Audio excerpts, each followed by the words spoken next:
Content de vous revoir. Dans cette vidéo, nous allons passer en revue MCFGB. Avantages individuels. 5,5. Frais de garde d'enfants pour les animateurs jeunesse, situés dans les lignes 55 à 60 de votre modèle de budget partenaire, GB. Dans la cellule D55, vous trouverez le nombre 15, représentant le nombre de leaders de la jeunesse qui devraient avoir besoin d'un soutien en matière de garde d'enfants.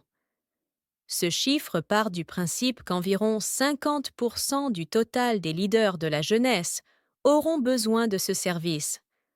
Ensuite, regardez la cellule H55, qui indique le plafond de coût total de 225 $ US.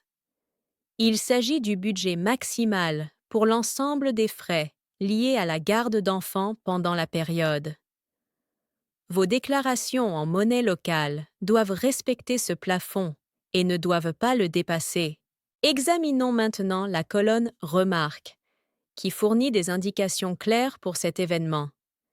Il y est précisé en moyenne 1,50 $ par jour et par leader de la jeunesse, YL, X 10 jours, en supposant que 50% des leaders de la jeunesse auront besoin de ce service. Cela signifie que le montant total de 225 $, 1,50 $ est calculé comme suit. 1,50 $ par jour pour 15 leaders de la jeunesse sur une période de 10 jours de formation ou de mise en œuvre. C'est un petit soutien, mais essentiel, qui aide les leaders de la jeunesse à rester impliqués dans leurs activités. Faites défiler vers le bas et vous verrez les 4 sous-éléments qui relèvent de cette section. Formation pour les personnes qui s'occupent d'enfants.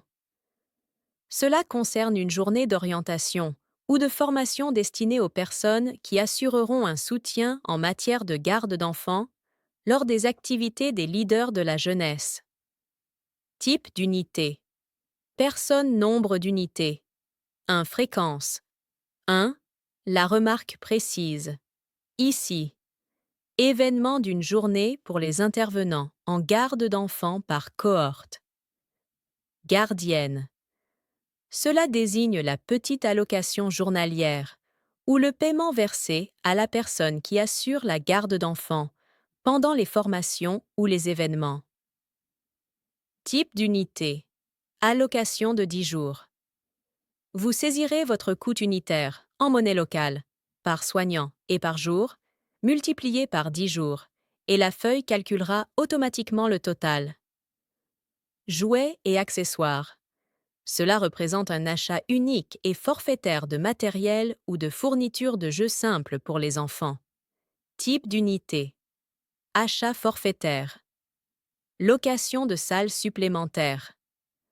Cela est destiné au cas où un espace supplémentaire est nécessaire pour accueillir les enfants en toute sécurité lors de la formation des leaders de la jeunesse type d'unité. Espace supplémentaire. Vous indiquerez le coût en monnaie locale de la location de cet espace supplémentaire, le cas échéant, selon votre forfait.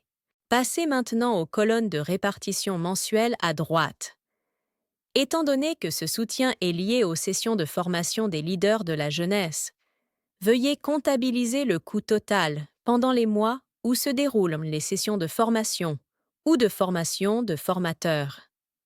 Par exemple, si la formation se déroule sur 10 jours en avril 2026, comptabilisez la totalité des frais de garde d'enfants pour ce mois.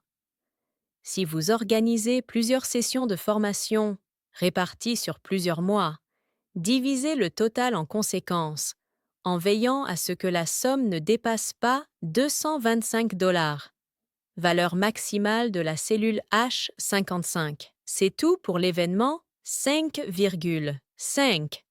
Frais de garde d'enfants pour les animateurs jeunesse.